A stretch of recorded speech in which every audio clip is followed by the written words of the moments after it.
Oh, what's up GameLeap? It's the Jizz back at it. I hope you're ready for the 11.8 patch, which is dropping today. And for 11.8, we are going to be revealing the 13 best AD carries. Now, I know lots of ADC mains are unhappy about getting one shot by everything in the game at the moment and having supports who might as well be AFK rather than on the map, but there are some marksmen you can 1v9 on, and some other champions who you wouldn't have thought would be on an ADC list. Now, speaking of 1v9ing, guys, if you want to give yourself the chance of getting a free bonus coaching session with me, there's one prerequisite. You have to use the promo code SPRING on your annual GameLeap membership. There is a 50% sale on these bad boys at the moment, guys. 50%. That's your win rate. So if you want that to get a heck of a lot higher in no time at all, sign up. Links as always in the description and comment section. Sorry, that was probably a little bit toxic, but let's get into it. And the first two champions who you have a good chance of winning on are very similar in terms of playstyle. You see, their abilities are a big part of their kit, guys. So if you like playing AD casters, then you have got to play Sivir and Varus next patch. And both of these marksmen have been buffed by Riot this season, and I wouldn't be surprised if more of these were on their way, because in lower elos they don't pop off as much as other ADCs, but the higher you climb, the more effective they become. The 11.5 Buster Mirror Matter's shock damage, so that it now applies on abilities and scales with bonus AD, mean that your Qs are extremely hard to deal with because your poke is insane. And then we have the lethality and ability haste from Duskblade, which is your mythic that gives you better damage, you could call it, because few champions stack that much armor, and the chance to throw out a bunch of Qs and Es during team fights, which is what you're all about. You can then buy Cyrilda's Grudge as your third major item, which is now 200 gold cheaper to give you more armor, pen, and ability haste, and though Lucidity boots are 50 extra gold, like this really means nothing, so still buy them. I should also mention here, guys, that Staff for Flowing Water is getting adjusted, so it now grants ability haste and not movement speed, and seeing as cooldown is one of, if not the most important stat for Varus and Sivir, this means that with a spellcasting support by your side, you are even more of a pain to play against. So lots of positives and strengths about these two AD carries next patch. Just remember that your auto attacks and abilities have range for a reason. Now, ahead of Sivir and Varus, guys, we have a bot laner who isn't your typical AD carry, but when played in that role is one of the most successful champions. So have any of you tried out Heimerdinger as an AP carry bot lane this season? Well, you might not have played as the Donger, but hopefully you've played against him or seen the footage. It is a massive effort playing against the dude who left the tried minion mobulator on because of his lane presence, his harass, and if you decide to go all in with your support, you're running straight into his turrets. Like Sivir and Varus, Heimer is all about his cooldowns, guys. So Liandry's Anguish is your best mythic because of the haste passive, and as I mentioned with the Staff for Flowing Water change, the fact you're getting ability haste instead of movement speed is unreal. In late game teamfights especially, you will be throwing out rockets and grenades like WW2, and it's too oppressive to play against. So test out the 11.8 Donger. Now coming in at number 11, guys, well, this one is a legit AD carry for the most part, and after a bunch of season 11 nerfs that gutted her for a patch or two, Samira is back. And you know why? Damage, damage, damage. Now it's true, guys, the nerf in 11.4 that stopped you from wild rushing through your teammates and minions was as devastating as perks in Game 5 of the LCS Finals. But since that gutting, Samira's Q damage and attack damage per level have increased, and what's been the defining factor of this season? Damage, that's right. So you might not have the mobility you once had, but the kill pressure is higher and the snowball potential is higher as well. Even though the Immortal Shield Bow change in 11.6 was kind of unfavorable because lifesteal is such a big part of your kit, especially with your ultimate, getting more AD when you're on the brink gives you a better chance of taking out your opponent before they do you, so not all bad. Unfortunately, she is still banned a fair bit, but there's no getting away, guys, from the fact that 11.8 Samira is certainly one of the best carry marksmen. Now, starting off the top 10, guys, we have another carry marksman who has definitely seen better days than these Season 11 ones, but there is a new build making a lot of noise and victories for Draven players. And in Korean high elo, where players know how to play Draven and make him work better than anyone, he has the highest win rate at 56% out of all the standard AD carries. So you start by rushing Essence Reaver, yes, even after the nerf, then Immortal Shield Bow, yes, even after the change, and then Lord Dominic's Regards, yes, even after the nerf. Okay, you're 10 AD short with a new ER, but you get it a little earlier, and the infinite mana allows you to spam your axes, your W, it's easy to proc the spellway passive, and it's forgiving. So if you drop an axe or don't manage your mana efficiently, you don't have to worry. The new Shield Bow may give you less lifesteal, but the bigger shield lets you fend for yourself from 1v1 bruisers and assassins, and the extra AD makes you an even bigger threat to those around you. And then with LDR, this is great for the tank and bruiser shredding stats it offers. So no doubt 11.8 Draven isn't stronger, but he is strong, and if you can catch your axes and dodge skill shots, you can easily hard carry. Now if you like mixing it up in the bot lane, guys, another mage you can carry on is Ziggs, and the Explosives Expert has boasted one of the highest win rates across the board this season when played in the bot lane. Why? Well, AD carries need a team to really pop off, so as Ziggs you can scale for free because in 99.9% of games, players forget they have an AD carry on their team. You are also a very good lane bully because of your Q and have insane wave clear, so it's very hard to dive you and actually deal with your poke. With the hard engaged supports nerfed in 11.7 and Thresh copping another nerf in 11.8, the bot lane is less scary, and again that Staff of Flowing Water change is super good for bot lane casters. More haste means more abilities, and as Ziggs, spamming spells is really what you're about. Now just ahead of Ziggs guys, we have one of those AD carries who loves that Gale Force Collector IE combo, and this of course is Misfortune, who is still, after patches and patches, one of the best and most consistent AD carries you can choose. Now I'm sure we all know about the early lethality with a serrated Dirk and the big Infinity Edge spike, at which point your Q and R will be one-shotting everyone, but there's also an interesting change coming to Shurelia's Battle Song, the support mythic that will help you redheads out. You see, instead of empowering your abilities guys, you will get movement speed instead, and movement speed in Misfortune is a very important number. It's in your W of course, and against assassins and fighters, you need all the MS you can get. It actually makes you pretty hard to kill with Gale Force, so 11.8 MF is still a top AD carry. Now just beating MF to the number 7 spot on our countdown is a marksman who might just have the highest kill pressure out of any of the AD carries, and this is Tristana. And this Yordling band or gunner would have been higher if it wasn't for the 11.7 nerf that is sticking around in 11.8. With Hail of Blades though and your explosive charge, you are for sure one of the scariest champions to play against in the bot lane. Your Q steroid, your ability to punish anyone who missteps with your W, like you have so much offensively but also defensively. You can rocket jump away or buster shot all those Zeds and Akalis and Camille's back to their fountain, and your combination with supports like Rel and Alistair is still very strong indeed. So 11.8 is another prime patch for Trist. Now 11.8 is also going to be guys another prime patch for Vayne, who is arguably the best Kraken Slayer abuser on the Rift, so your first item spike is higher than ever, and seeing as you scale as well as anyone, you can only go up. So since the 11.3 buff to Phantom Dancer guys and the importance of independence as an AD carry, you know, not having to hold on to your support's hand all the time, Vayne is a premier ADC. Not only do you have incredible DPS and mobility with your ultimate and build, but think about what's common in your games guys. You have bruisers with Stridebreaker, tanks with Turbo Chem Tank, all these juggernauts flying at you as well as assassins, well you can 3-hit them. The 11.8 change to Shurelia's is also a positive one because like MF, movement speed is a huge stat for you Night Stalkers. The extra mobility lets you position more optimally in teamfights and makes you very hard to take down. Now the buff to Frozen Heart might make your job slightly more difficult, but it's very rarely built, so 11.8 Vayne very good still. Now kicking off the top 5 guys, some of you are going to be a little puzzled at this one because you may not have seen him that much in the bot lane, but for those of you who have, you will know that Karthus is OP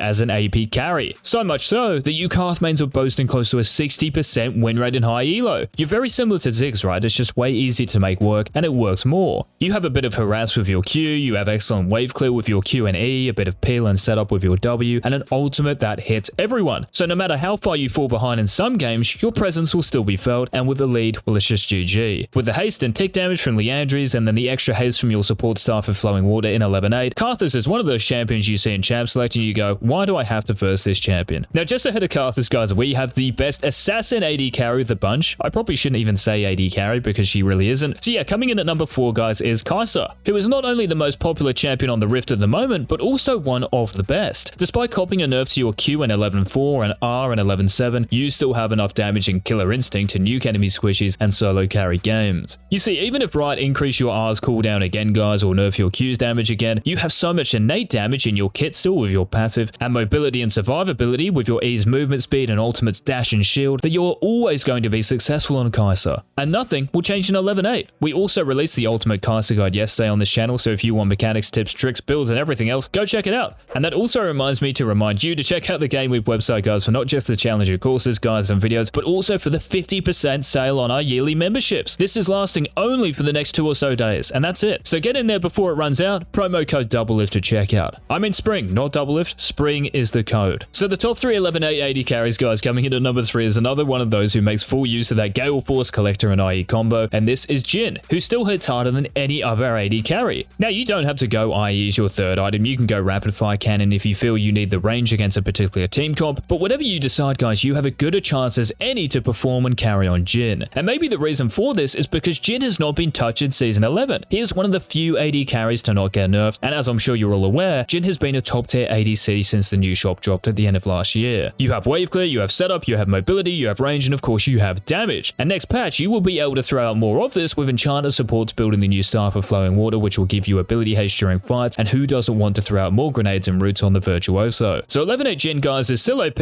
as is his build, so don't stop. Now ahead of Jhin guys are the runner-up, and I can't believe I'm saying this after having this AD carry on a few worst champions videos, but I can't hide from the fact guys that Jinx has close to a 54% win rate in high reloads and a top 2% ADC win rate overall. overall. And how has this happened? Well, the extra health you got in 11.4 was nice, but the extra range and less severe attack speed reduction in your rockets is what really turns Season 11 around. This means you have more harass and poke and straight up DPS, and this makes your typically weak early game stronger, and you can more often than not escape the laning phase at least even and take over after a couple of items. And like Vayne, your Kraken Slayer spike is very powerful, and throw in a PD and IE in there afterwards, you are the best hyper carry in the game hands down. And you know what's great? Well, I've already talked about it a few times, but it won't hurt to mention it again. The new Shurelya's, which will give you movement speed when a support shields you or heals you or empowers you in some way like a Nami E, well, combine this with your passive and 1 kill can turn into 5 in the blink of an eye. So it might be surprising to see Jinx as high as she is on this countdown, guys, but she is absurdly strong at the moment. Now, who can be stronger than Jinx in 11.8? Well, it's not an AD carry, let me get that in there. It's actually the reworked Sona, aka Seraphine. And the reason for this, guys, is because an 11.8 Seraphine with an 11.8 Sona or Karma, this is going to be the most frustrating combo to lane against in League of Legends history. I'm calling it now. If one of you builds the new Moonstone Renewer and one of you builds the new Shurelya's with the new Water Staff in there, your healing, your sustain, your poke, your cooldowns, it's going to be impossible to breathe. And I'm sure some of you feel like this anyway just against Seraphine alone. Well, 11.8, it's going to be even worse. If wannabe K-pop has a 61% win rate in high elo right now, as an AP carry bot lane, what on earth is this going to be next patch? 70%? 75%? So that was the countdown, guys. Please remember to like the video before heading off and let us know what you would have changed. Maybe a champion I didn't talk about or talk about enough. This has been Coach Ziggs, and until tomorrow's upload, later.